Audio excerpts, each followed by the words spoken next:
I'm Jason Shea with the Corps 18 years. I grew up here in Highlands. My family did experience flooding in our home in our first floor in 1992. Very familiar with the flooding problems here, and it's actually one of the reasons I found myself working for the Corps of Engineers.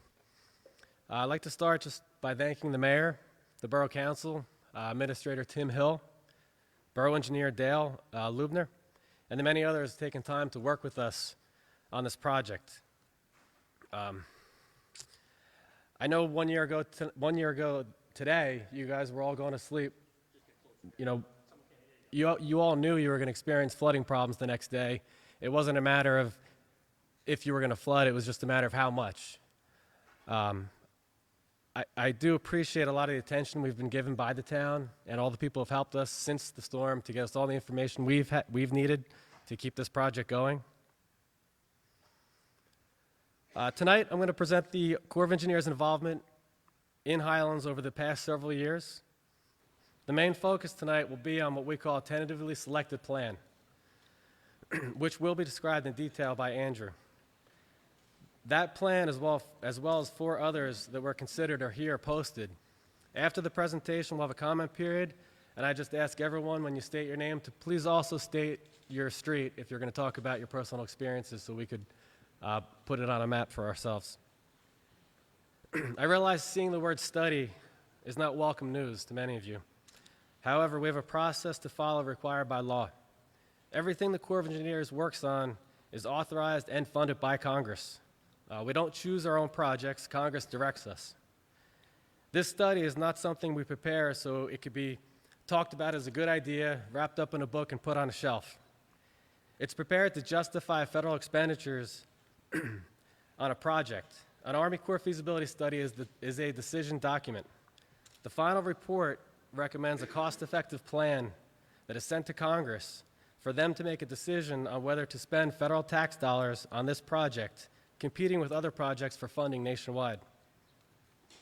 The Civil Works process, as required by law, starts with the reconnaissance phase.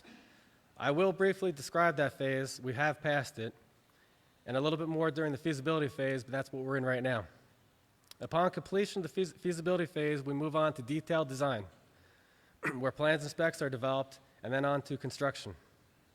All right, the construction phase is cost shared 65-35, 65 Fed. The DP has a sub-agreement with their non-federal partners, which I believe is the county sometimes, if they're involved, and the town. Their 35% is then cost shared 75 state, 25 local. That calculates to about 9 cents on the dollar for a federal project. After construction, the project is turned over to the non-federal partners to operate and maintain. The Corps does not own this project. We turn it over and it becomes yours.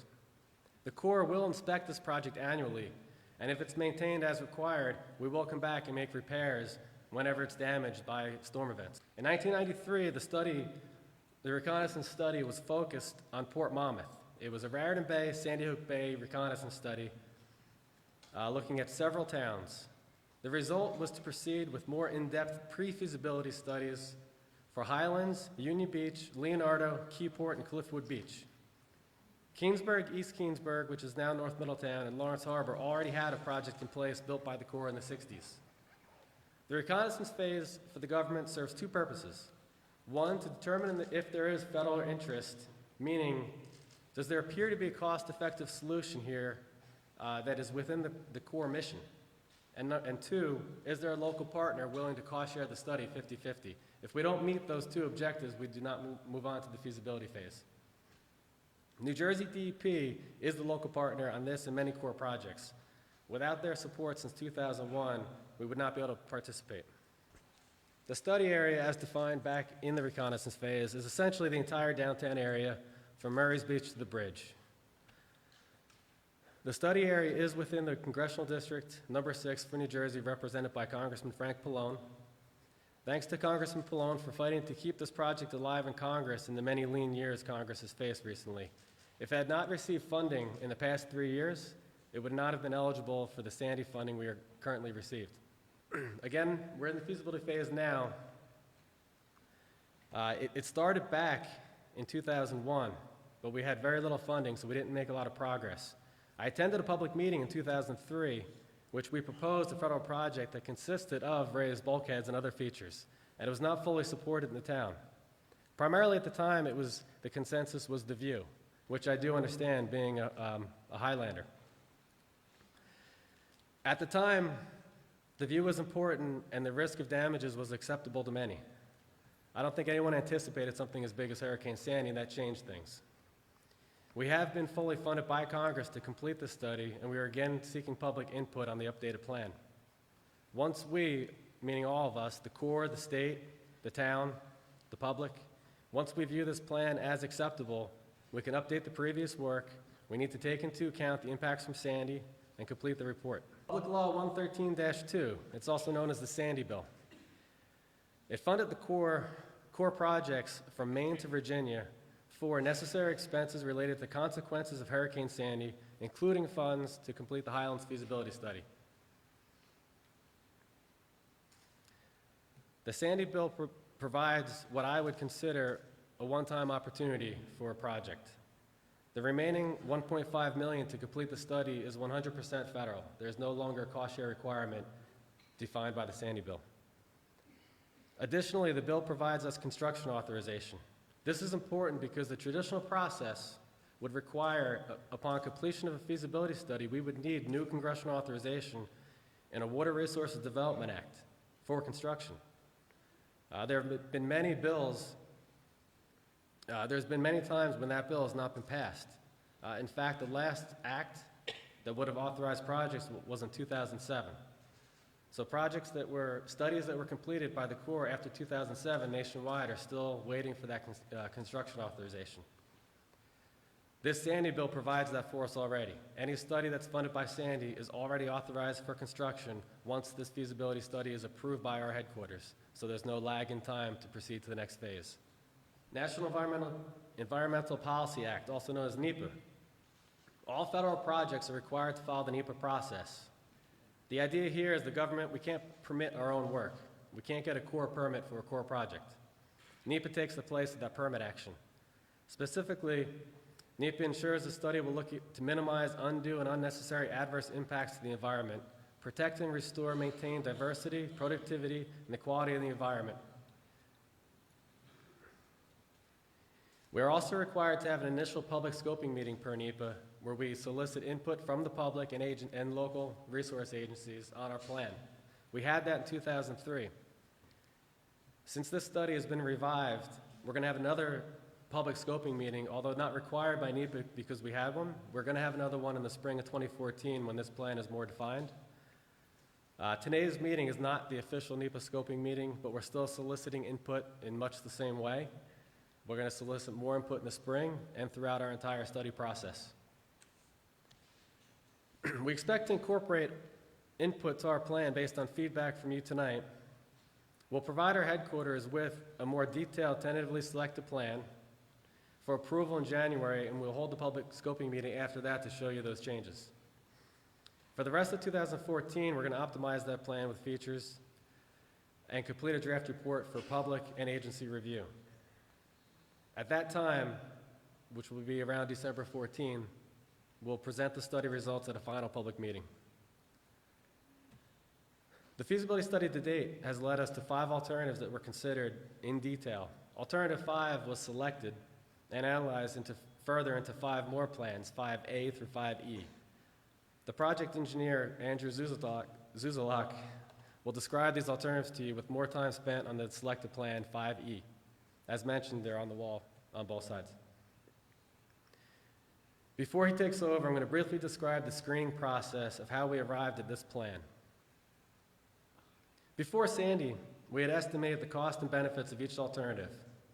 Projects are justified by the Corps based on the cost compared to their net benefits, which is essentially the damages avoided as a result of a project in place. I should note there are no bad ideas for projects. When it comes to reducing the risk of flood damages, every idea is a good idea. However, some projects cost more than others and provide the same level of risk reduction. Additionally, all projects can be overtopped by storm events. There's always some risk of flooding. Your elevation is very low and there will always be a risk. We're trying to reduce that risk to an acceptable level for you and acceptable level for the federal government to fund.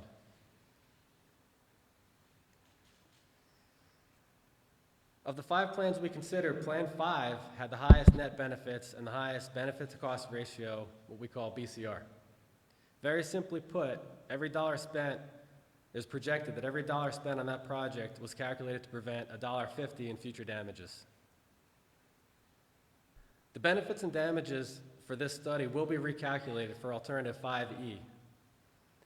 We have to update it based on new science, including post-Sandy information, including higher frequency storm events, and new engineering regulations that have been implemented since we last analyzed this plan. For tonight, I did put the slide up to provide a rough order of magnitude.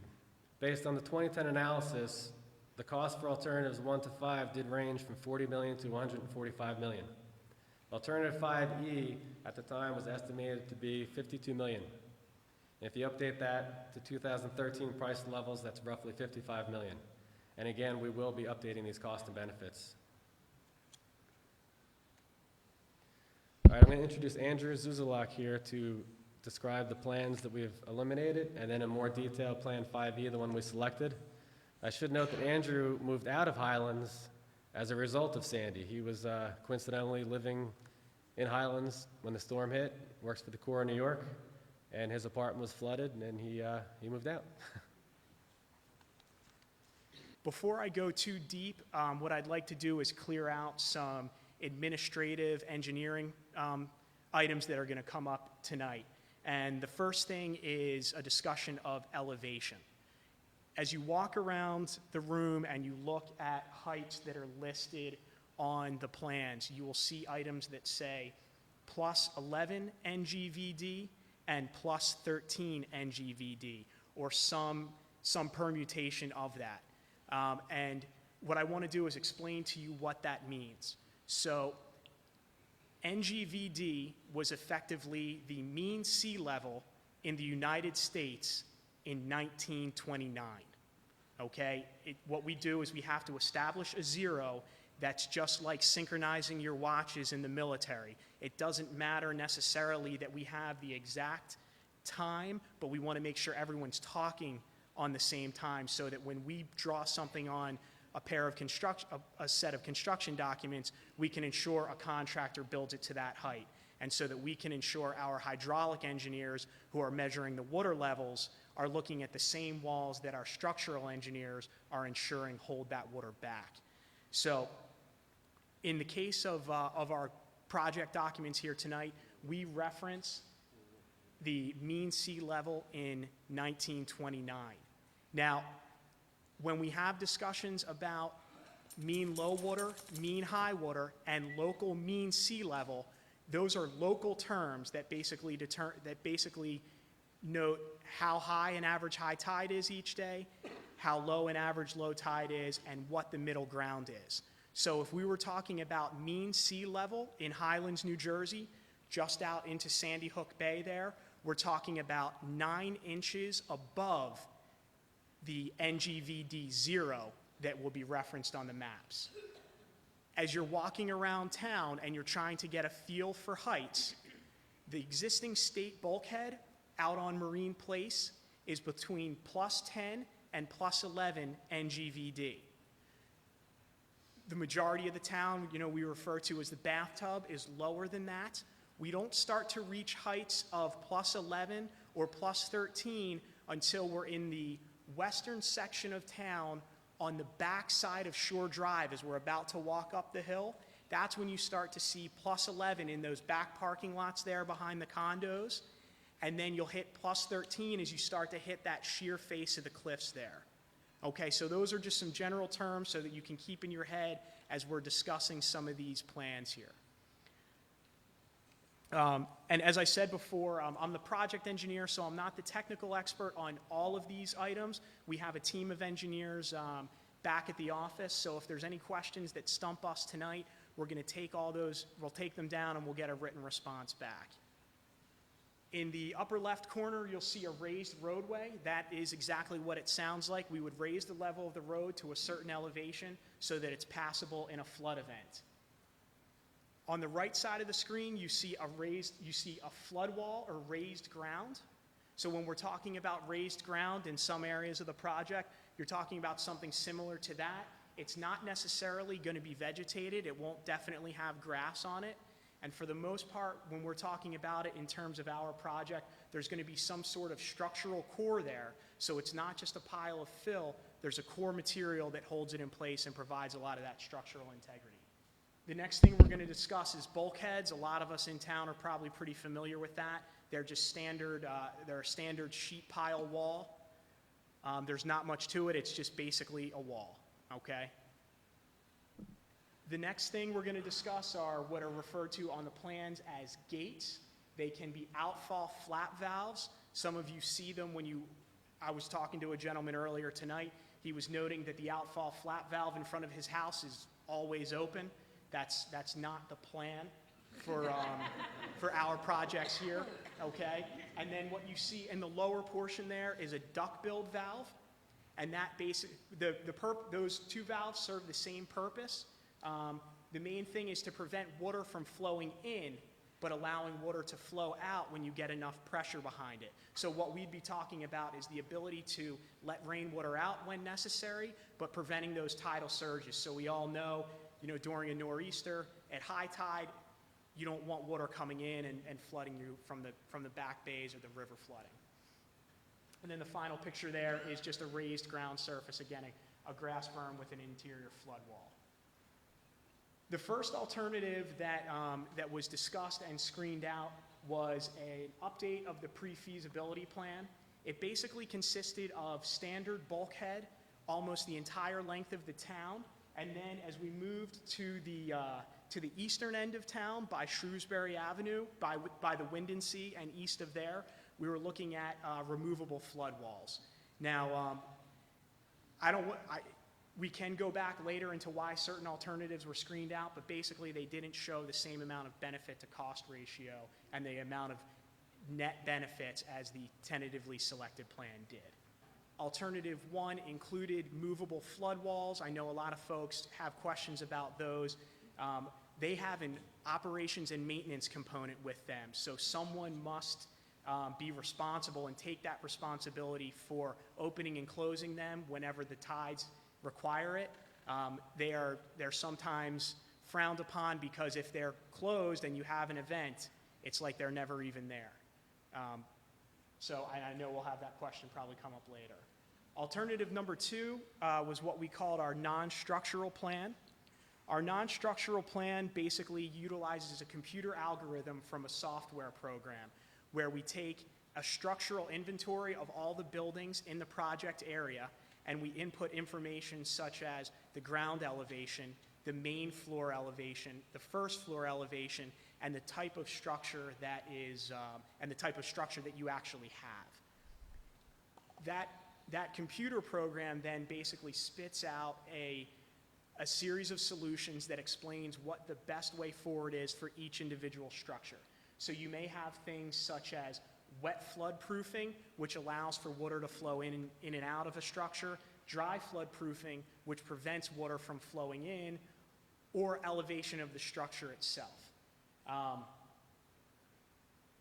That alternative was also screened out because it had a low benefit to cost ratio when we looked at the number of structures that would have to the number of homes and buildings within Highlands that would have to receive that non-structural work. Alternative number 3 was an offshore closure plan, and it was basically a bulkhead system from Popomora Point over towards the sea streak, and then basically would have consisted of a breakwater across Sandy Hook Bay with a closure gate. It was enormously expensive, both in initial construction and from an operations and maintenance perspective. Very cost prohibitive. Alternative number 4, we call this the beach and dune plan. For those of you who are going to ask questions about this, I'd encourage you to look more closely at it before we get too in-depth about why it was screened out. Although it's called the beach and dune plan, it was not a beach and dune plan for the entirety of Highlands.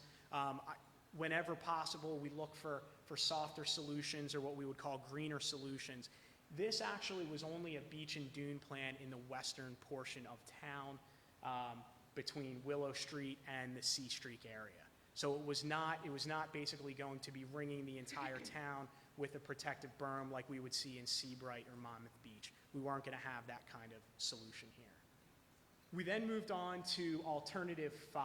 Now, when we were evaluating Alternative 5, we basically took a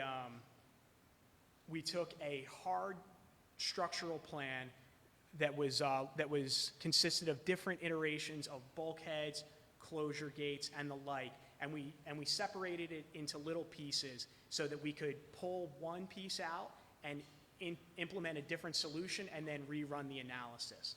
So what you'll see is in some of these solutions, we don't have all the old Alternative 5A through D tonight because they didn't bear out as well as Alternative 5E.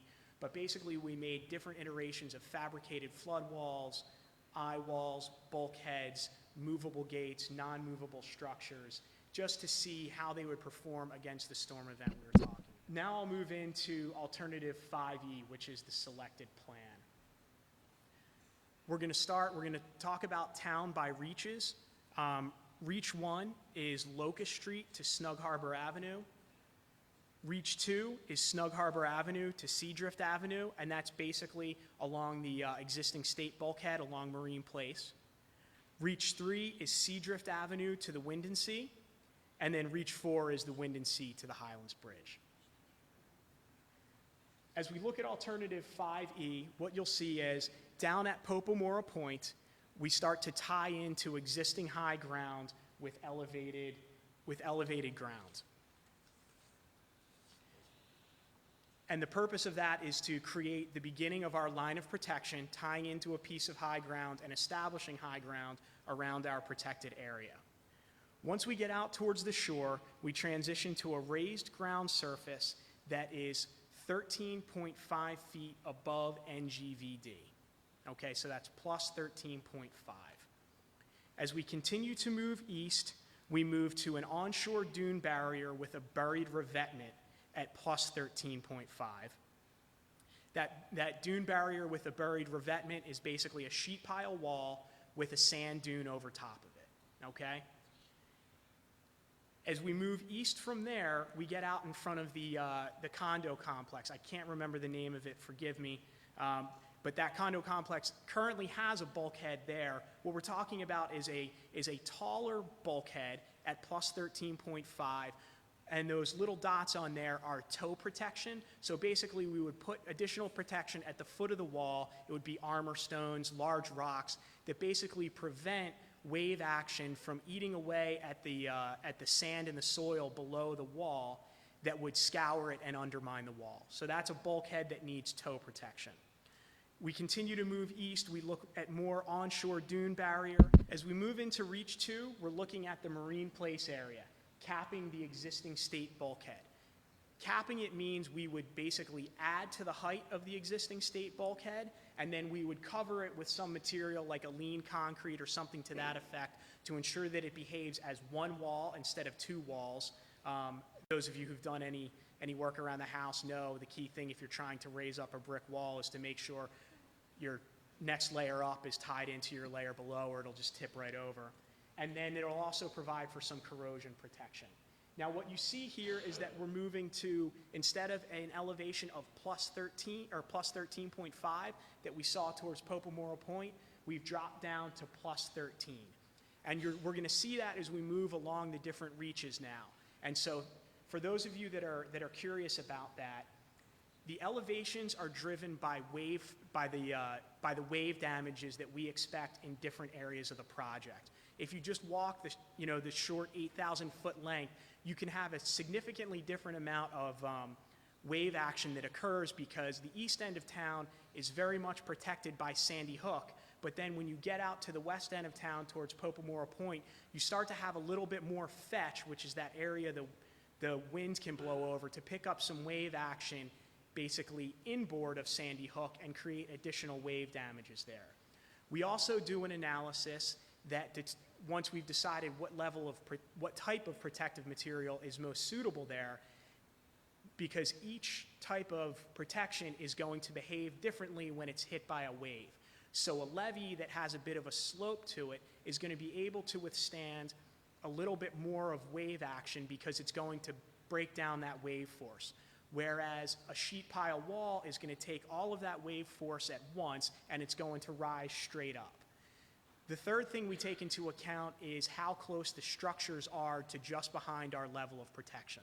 So that's why you're not going to be able to see right off the bat a specific rhyme or reason why there's different elevations for different levels of protection. In some of those eastern areas of town where we have a lot of protection because of Sandy Hook, we also have homes that are very close to the bulkhead, and so they need additional bulkhead protection because there's going to be more wave force and more damage because of how close they are. At the marina, what we're talking about there is basically building a new bulkhead outboard of the existing bulkhead. So it'll take up a certain amount of the footprint of the existing marina. There will be an impact there, but basically we'd build a brand new bulkhead just outboard of it within the current wet footprint of the marina. Moving on to Reach 3, we're talking about Seadrift Avenue to the Winden Sea. We have another combination of bulkhead and onshore dune barrier with buried revetment. So again, that dune barrier is the sand barrier. It has a sheet pile core and then sand built over top of it. And we're starting to see varying elevations of the final height of the barrier as well. We're mostly down in +12, at +12 in Reach 3. Moving on to Reach 4, we start to get east of the Winden Sea again. We're going to see we have structures clustered close against the bulkhead again. So we're going to see the bulkhead rise to +13.9 feet until we get down to the Veterans Park. The plan for the Veterans Memorial Park there is that whole area would have to be raised in elevation. So the costs we take into consideration are basically raising the entire park to its final elevation of +11, and then everything that's there now would be there afterwards. There'd be no other changes to it. We'd just be actually raising the entire elevation of the park.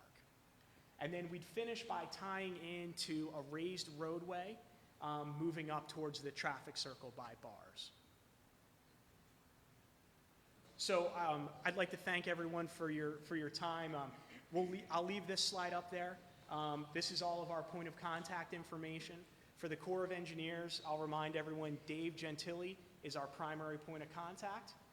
Jason Shea handles all of our planning activities, and then I'm the primary point of contact for any engineering questions.